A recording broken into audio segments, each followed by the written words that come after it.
અબડાસાના મોથાળા તેમજ કનકપરની બાજુમાં આવેલ ખેતીવાડી માર્કેટયાર્ડ ખાતે મગફળી ખરીદ કેન્દ્રનો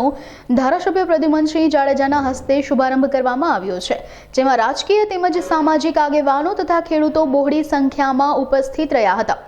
આ વિસ્તારને ખરીદી કેન્દ્ર અપાવવા બદલ ખેડૂતોએ ધારાસભ્યનું બહુમાન કર્યું હતું। આ પ્રસંગે ધારાસભ્ય પ્રદ્યુમનસિંહ જાડેજા, ઈએનડી એગ્રોના પ્રતિનિધિ દિનેશ, તાલુકા ભાજપ પ્રમુખ મહેશ ભાનુશાલી, મહામંત્રી જયદીપસિંહ જાડેજા, અરવિંદ શાહ, દિનેશ ભાનુશાલી, પરેશ ભાનુશાલી, કારોબારી ચેરમેન જયદેવસિંહ જાડેજા, નવીન ભાનુશાલી, સરપંચ અરવિંદ ભાનુશાલી, તાલુકા પંચાયત ઉપપ્રમુખ રમીલા ભાનુશાલી, તાલુકા પંચાયતના સભ્યો સહિત રાજકીય તેમજ સામાજિક આગેવાનો તથા ખેડૂતો બહોળી સંખ્યામાં ઉપસ્થિત રહ્યા હતા। ये खूब ज खेडूतोने चिंतानो विषय हतो અને મગફળી સરકાર ખરીદી કરે એના માટે જે વાત હતી તો ખરીદીનો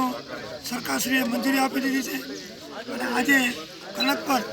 અહીંયા એપીએમસીમાં આપણા ગોવિંદભાઈ અને અરવિંદભાઈ એ બે જવાબદાર વ્યક્તિ છે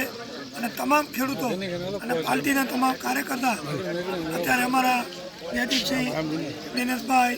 પક્ષના પ્રમુખ મહેશભાઈ અને બધા હાજર રહી અને એપીએમસીને આજે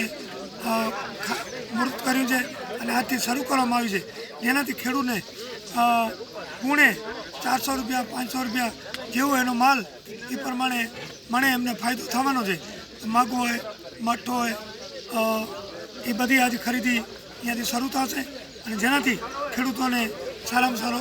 ફાયદો મળવાનો છે। આ અબડાસા છેવાડાનો વિસ્તાર છે, ત્યાં વેપારી પણ જલ્દી કોઈ ના આવે તો આ સરકારશ્રીનો ખૂબ ખૂબ આભાર માનું।